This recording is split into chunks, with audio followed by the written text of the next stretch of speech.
This is Caleb with Southwest Steel Buildings and Steel Ninja, and today I'm just going to kind of show you what it looks like to enter and quote a building in Steel Ninja. You see on the screen here is what the customer sent me. Not too much detail, but enough for us. I've got a couple of descriptions and a couple of requests as well that I'll be looking at. So I'll be looking at this while I'm drawing. I'm going to get the project started as a weld up and start editing.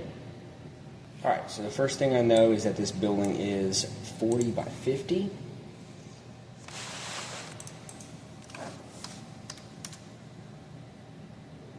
On 412.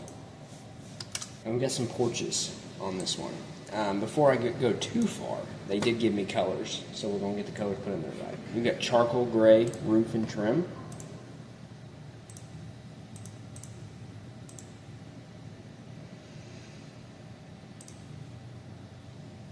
And colony green walls. There we go. Now I've got a 10-foot front porch and a 6-foot right end porch. So I come over here to porches, get those added. Looks like they were both at eve height, so I won't have to mess with any height offset. This one's going to be 8, 6, 6, 10. I am going to actually put a height offset on this one because of this miter right here. I'm not a real big fan of that, so we're going to go ahead and say 12-inch height offset. Now we're getting somewhere. Right here I can see that this bay layout on the end wall doesn't really make sense, so I'm going to go to a center drop, and the porch columns will reflect that. I'm going to go ahead and do the same thing over here. Alright, they've requested that both porches have soffit, so I'm going to show just so we can get a good view of adding soffit. Alright, options, soffit. There you go. Now I got soffit. I'm going to assume that soffit needs to be charcoal. They've also requested 4-inch posts on everything and no wall girts because they're going to do a wooden stud wall in these walls. What I'm going to do, take my layers off so we can see what we're working with, and go to framing configurations. I'm going to set the column to 3/16 4x4 tube, and then do the same for the left end wall and the right end wall, as well as the drop. Give that too.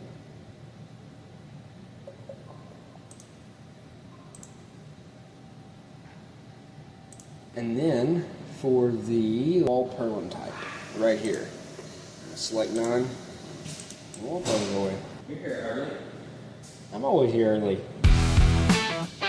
Now I can go to the porches and select tube for the column for that as well.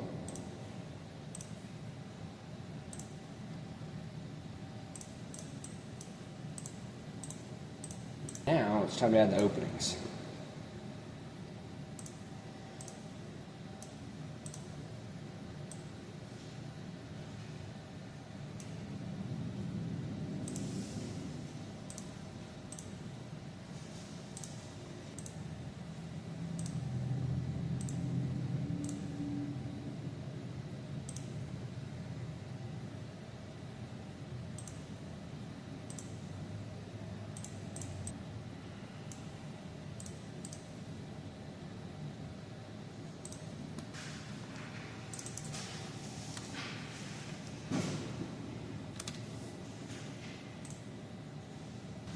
The customer specifically requested 2 foot in between the edge of the door and the corner of the building right here, and I can see that I'm at 10 foot from center to edge, which means half of 16 is 8, and so I should be in the exact right spot, and I can confirm with them that it actually clears, so that's pretty cool.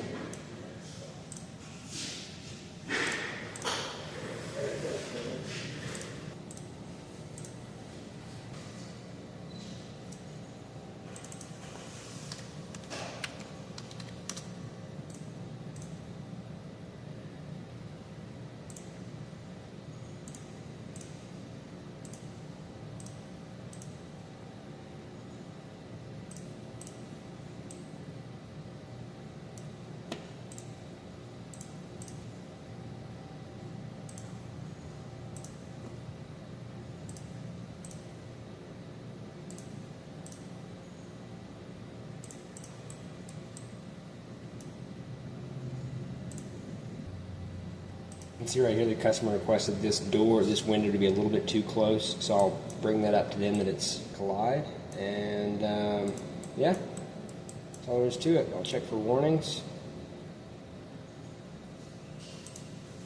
For custom openings, I need to make sure I exclude framing there. Warnings go away, now we're ready to get a quote. This is the dashboard. If I'm just trying to send something real quick, I will hit this button right here. I like Weld Up info pages. This will come in as a Word document and give a lot of the details about the building, and actually give me the ability to edit it directly in Word and change things if I need to change things. I can download that right there and get a weld plate layout very easily.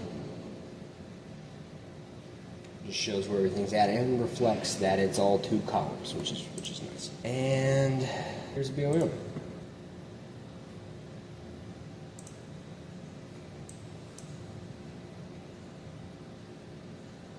There we go. All of our steel broke out. Panels here, trim, accessories, and there was no insulation on this quote. But that's what it looks like. At this point, it's ready to quote, and we're, realistically 12 minutes in. And that's a quote I'm very confident in. I know that I can send that out this morning and check that off the list. So, what it looks like.